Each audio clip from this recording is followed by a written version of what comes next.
This isn't the gladiator story you've heard. It's darker, crueler, and involves women caught in Rome's merciless games. You've seen the gladiators, fierce warriors battling for glory in Rome's grand Colosseum. But what if I told you the real horror didn't happen in the fight? The bloodthirsty crowd wasn't satisfied until the women prisoners, captured, humiliated, and broken, became part of a twisted spectacle no history book dared to fully reveal. This is the side of ancient Rome they never wanted you to see, a chilling story of power, cruelty, and survival beyond the arena. Close your eyes and imagine yourself standing inside the Colosseum, Rome's iconic amphitheater and one of the ancient world's greatest architectural marvels.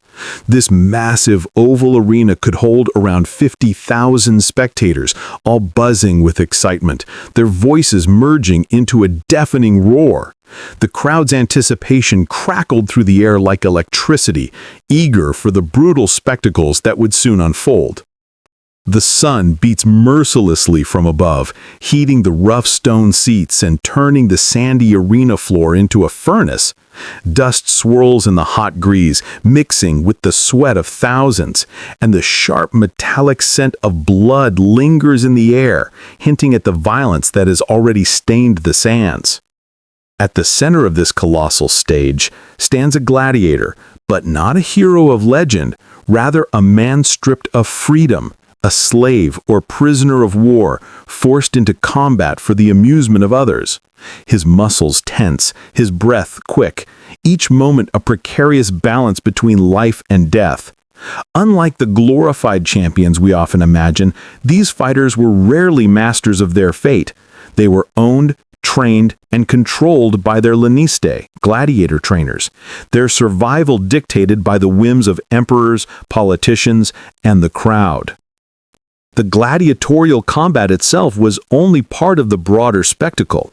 While the clashing of swords and shields drew thunderous cheers, an even darker reality lay hidden beneath the surface of the blood-soaked sand. Women prisoners, often captured from faraway lands conquered by Rome or taken as spoils of war from rebellious provinces, were brought into this brutal theater. These women were not gladiators in the traditional sense. They were victims of Rome's expansion, stripped of their freedom and dignity. Unlike the trained gladiators who fought each other or wild animals, these women were frequently paraded before the crowd as living symbols of Rome's conquest and absolute power. They were subjected to public humiliation, stripped of their identities, forced to endure jeers and derision, and displayed as trophies of victory. Their presence in the arena was a deliberate political act, a visible demonstration that resistance to Rome was futile and submission was total. Many of these women faced grim fates. Some were sentenced to death in the arena through public executions known as damnatio ad bestias, where condemned prisoners were thrown to wild beasts. These executions were often held separately from gladiatorial combat, but were part of the overall day's entertainment, designed to inspire fear and obedience throughout the empire. The Colosseum was not simply a place of sport or entertainment. It was a brutal stage where the power of Rome was dramatized through violence, control, and psychological terror. Every act, every scream, every drop of blood spilled served as a stark reminder to all spectators. Rome's authority was absolute, and its reach merciless.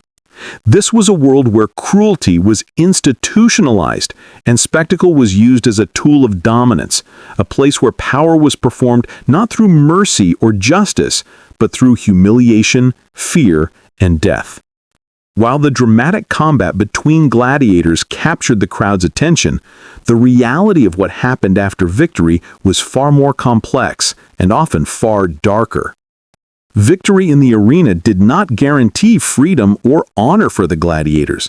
In fact, many who fought were slaves or condemned criminals, bound to a life of servitude and violence. Their survival depended not only on skill and strength, but on the fickle judgment of the crowd and their masters.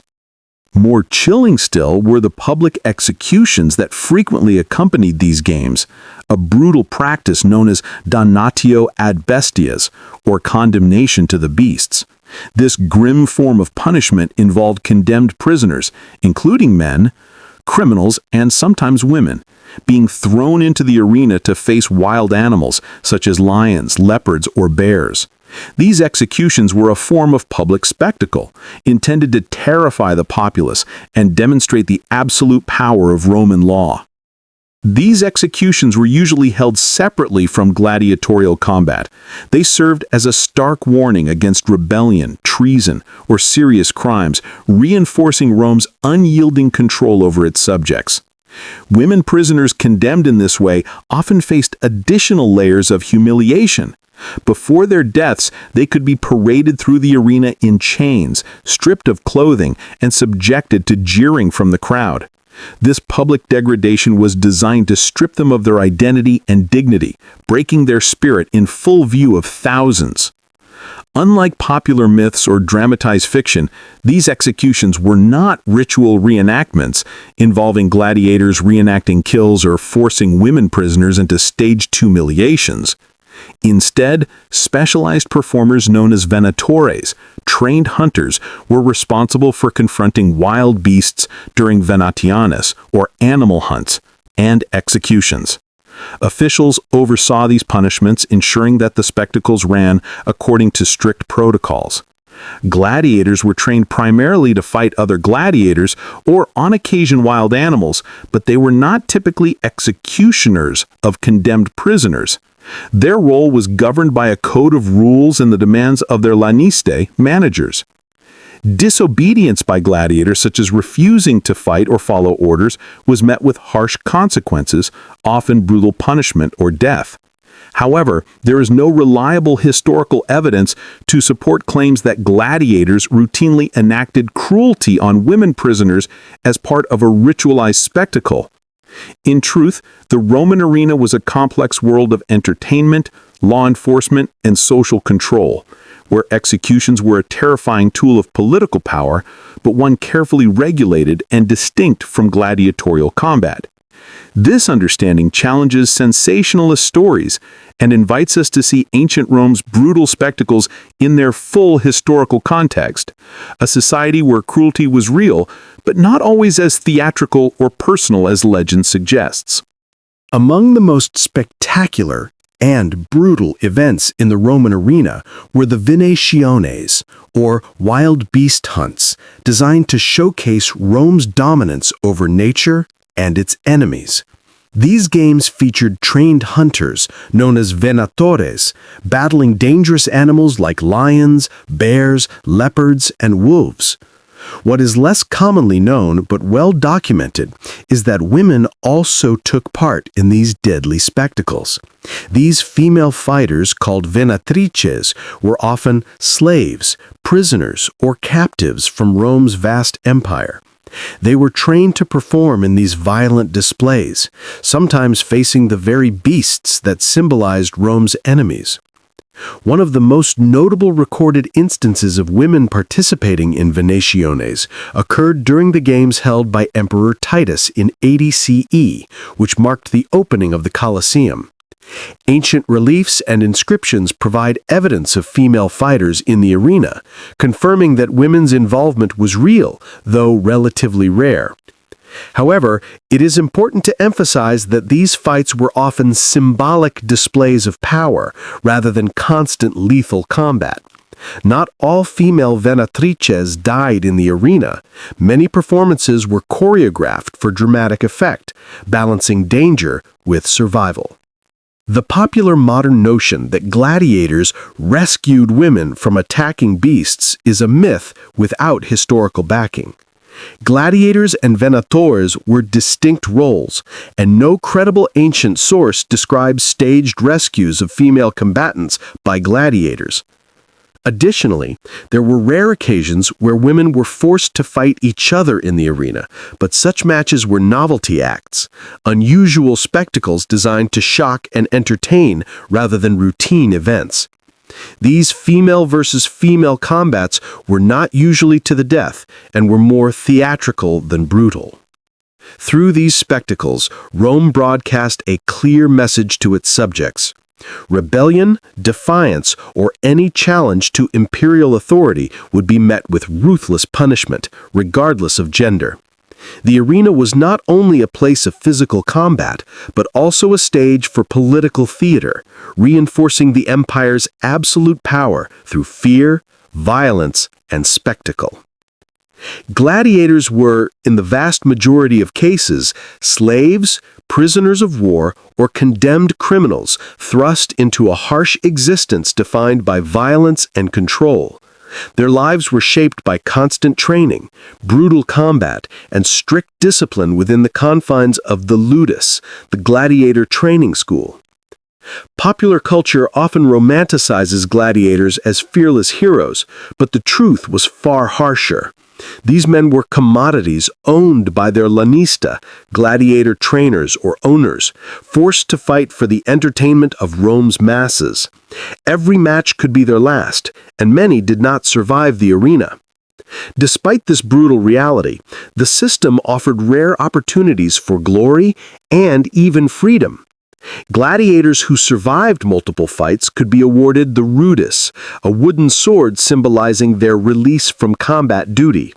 Some earned substantial monetary rewards, gaining fame and, in some cases, respect from Roman society. Several retired gladiators are known from inscriptions to have lived comparatively comfortable lives after their careers ended.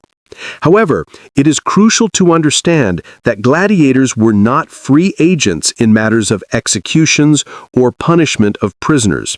Their role was to fight other gladiators or beasts under regulated conditions.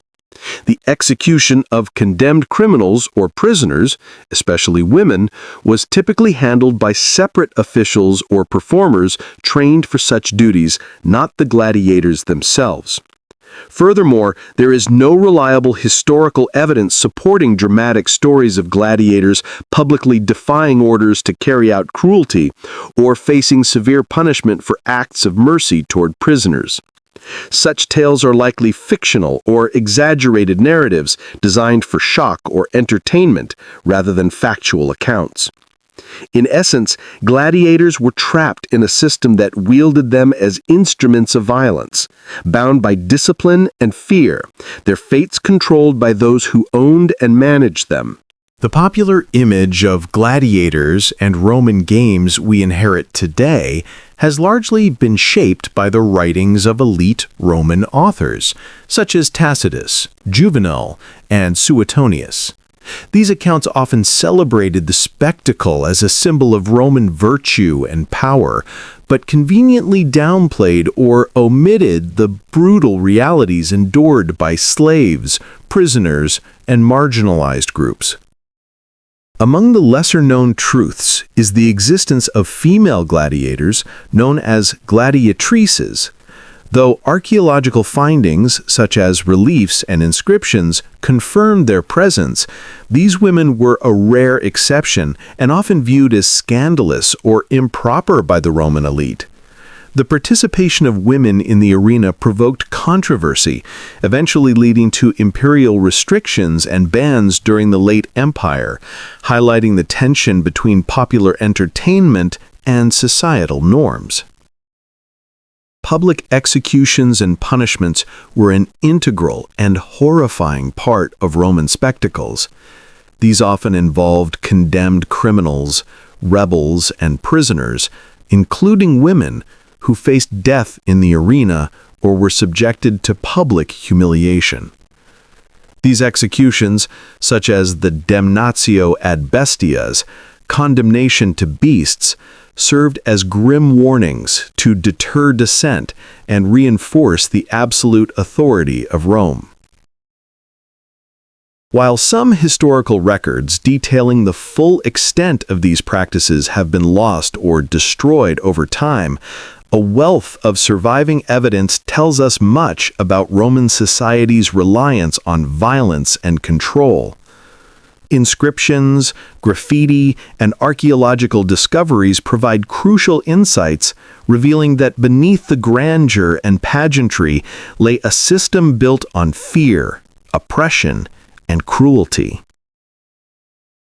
The truth about ancient Rome is complex, layered with stories of power and spectacle, but also suffering and resistance. Understanding this hidden history challenges the myths and compels us to see the past through a more nuanced, critical lens. The women who appeared in ancient Rome's arenas were often not warriors, but victims of a brutal system, subjected to public punishment, humiliation, or death as part of Rome's grim spectacle of power. Their suffering was a deliberate display designed to reinforce imperial authority through fear and domination. Gladiators, meanwhile, were slaves and prisoners forced into a relentless cycle of combat for survival and entertainment. While some earned freedom or gained fame, many remained trapped in a life defined by violence and control, pawns in an empire built on blood and spectacle.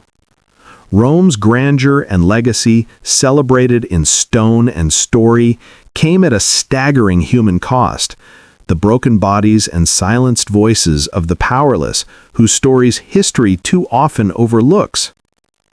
If you're ready to explore history beyond the myths, to uncover the hidden, uncomfortable truths, join us on this journey. Hit like, subscribe to PastShadow, and join the conversation by sharing your thoughts below. What shocked you most about the realities behind Rome's spectacles?